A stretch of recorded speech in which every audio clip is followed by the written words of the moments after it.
Time now for sports on 104.7 The Cave.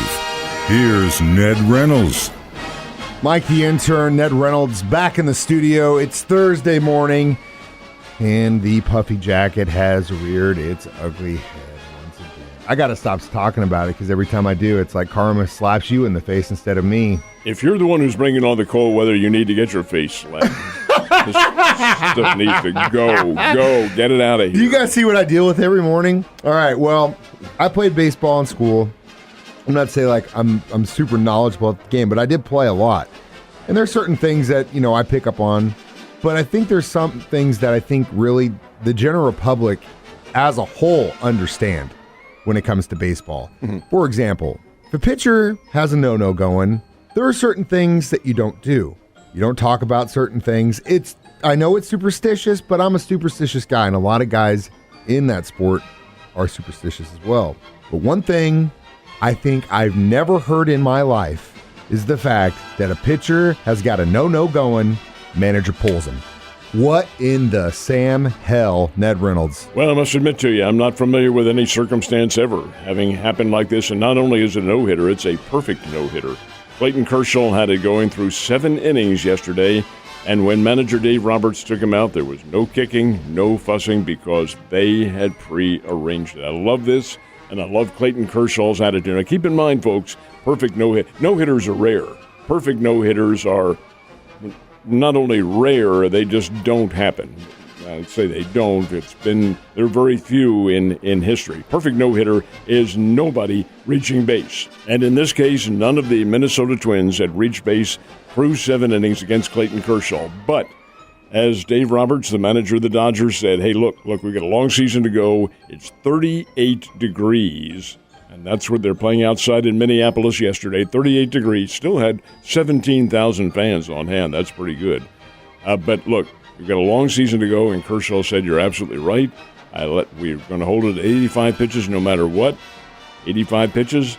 Got out of the 7th inning. They said, okay, that's it. Now, some of the fans booed because they wanted to be there. They did. But the bottom line is this. Kershaw, and I love this attitude, said, hey, we've got a long season to go. We are a good team. I want to be a part of it. Hope we can get through with the World Championship. The score was 7-0. The game was not in doubt. But the fact is, he left the game after 7 innings. Twins did get 1 hit off the relief pitcher, but 7-0 was the final score.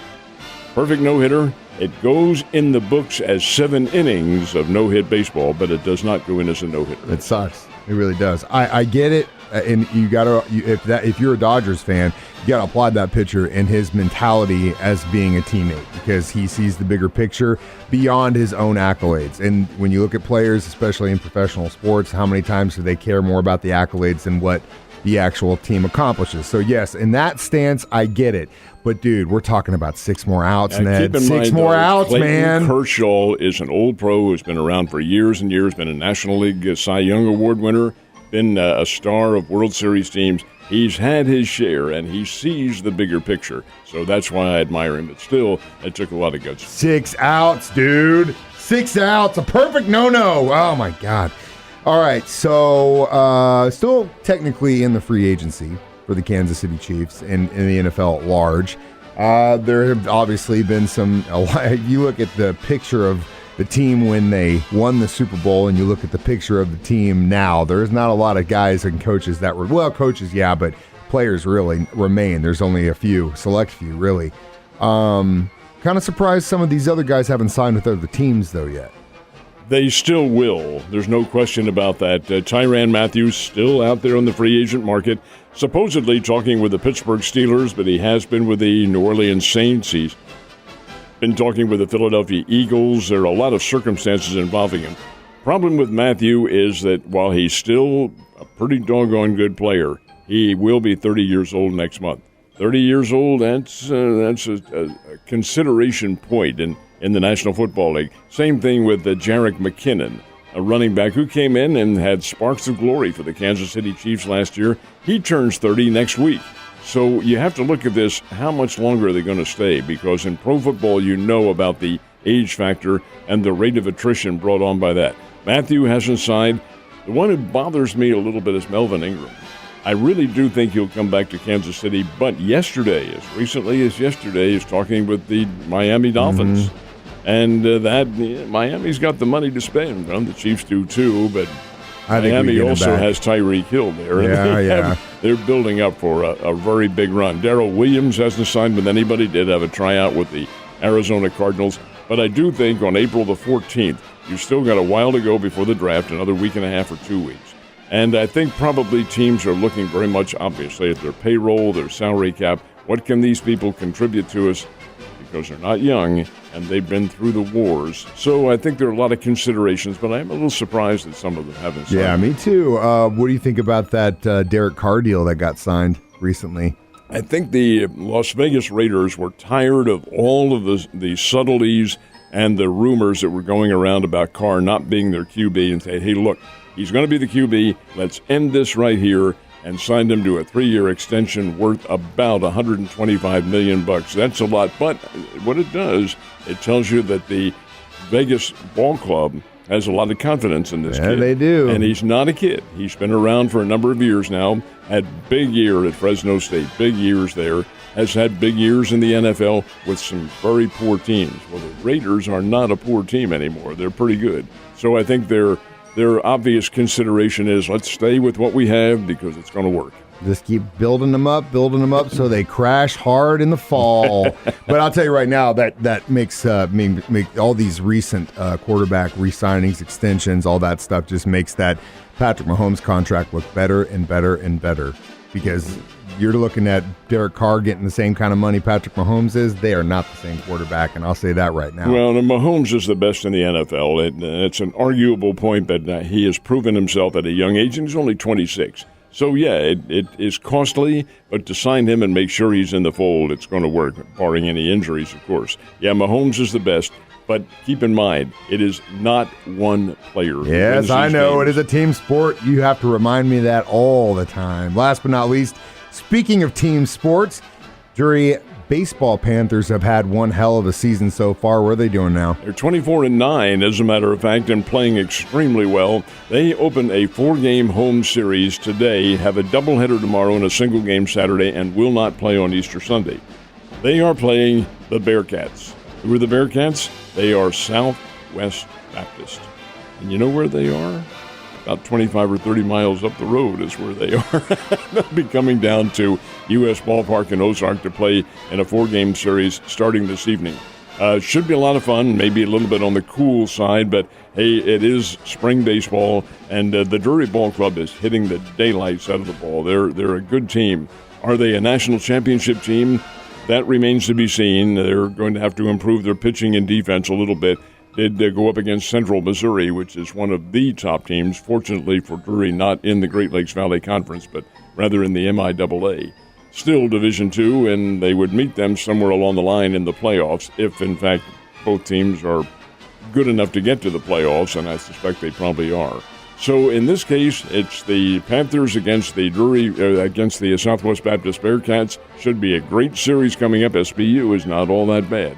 Should be a lot of fun. So Cardinals and Royals finished up their I-70 series. They're going their separate ways. Where do they end up today? Well, as a matter of fact, they do go their separate ways with only playing one game. So they'll have to make this one. They had a lot of rain up in St. Louis. What a surprise yesterday, and their game was rained out. They'll make it up on May the 2nd. That's the game in St. Louis. Now, they have 2 more coming up in Kansas City. That'll be later on this summer, but actually in the very near future. Anyway, the Cardinals are in Milwaukee to help the Milwaukee Brewers open up their home season later this afternoon. The Royals go back down I-70 to Kansas City, and they will host the Detroit Tigers tonight at Kauffman Stadium. So both those teams are home. I beg your pardon. The Royals are home, and the Cardinals are on the road for the first time this year. St. Louis hasn't been on the road. They've been all home games, and actually the Cardinals have played pretty well. So we'll see what happens now they go on the road. The Brewers have been on the road as well to open up the season, so they're back home in Wisconsin. at what used to be called Miller Park. The stadium has a new name now, the corporate America getting involved in the scheme of things. But nonetheless, it'll be the Cardinals and the Brewers this weekend. Surprise, surprise, corporate America getting involved in things, Ned. Springfield Cardinals were supposed to play yesterday, but of course we had some inclement weather. Did they get one in? They did get the game awesome. In. The inclement weather, which was rather serious down in the Little Rock area, did move through in time, and the Texas League didn't want to postpone the games any. So they did play. They got the game underway about 4:15, 4:30 yesterday. I'm sorry for the Springfield Cardinals, they did, because they were not hitting the ball at all. Held to 2 hits for the game and shut out by the Arkansas Travelers 8-0. A little bit misleading because this was a close game. It was 2-0 Arkansas going into the last of the 8th, and then the Travs poured home 6 runs to make the final game, final score, I should say, pretty much out of reach. So the final's 8-0. They'll play again in Little Rock. And this series concludes on Saturday because the Springfield Cardinals are not going to play Easter Sunday. They'll take Sunday and Monday off and then return home for a series. I like the Cardinals ball club. They only got 2 hits yesterday, but I still like them. They're a pretty good ball team. If they get everything together and get their starting lineup solidified, which it isn't yet, I think they're going to be a force in the Texas League. It's damn time, too. Last but not least, we had the second round of the NBA play-in games for the playoffs, and these games were a little different than the first round because those guys in the first round got a second chance no matter what happened. But this time, if you lost, see you next season. That's exactly the way it worked because it was seeds number 9 and number 10. They were the ones involved. And the teams saying so long to the season are the Charlotte Hornets and the San Antonio Spurs. And that one surprised me a little bit. The Spurs were playing the New Orleans Pelicans last night. The Pelicans have had a pretty good team, a pretty good year, I should say, for a young team. They started out 3-16 on the year and have continued to get a whole lot better and did get the win over the Spurs last night. So that means the Spurs are gone. They're finished for the season. But the Pelicans have one more game to play. It'll be tomorrow night, and who knows what will happen. They go to Los Angeles to play the Clippers. The Clippers were losers in their first play-in game, but that's the way it works, 7 against 8, and you did get a second chance. So the Clippers will host the Pelicans. The winner of that one goes on to the playoffs. Now, the Charlotte Hornets were in action last night, and they didn't play very well. In fact, they got run out of the ballpark by the Atlanta Hawks. Atlanta's a pretty doggone good basketball team. So Atlanta, and again, the loser's out of it now. Charlotte's gone. They're finished for the season. Atlanta goes on to play, and they will play the Cleveland Cavaliers coming up, and that'll be tomorrow night in Cleveland. So from there on, the winners are the ones who survive. The next round of the NBA playoffs is the regular season round, and that is best of 7, and that starts on Saturday for most of the teams and then Sunday for some of the others and continues right on until the championship round. It's an exciting time if you're a basketball fan, Ned. You have a wonderful Thursday, and I will see you tomorrow, sir.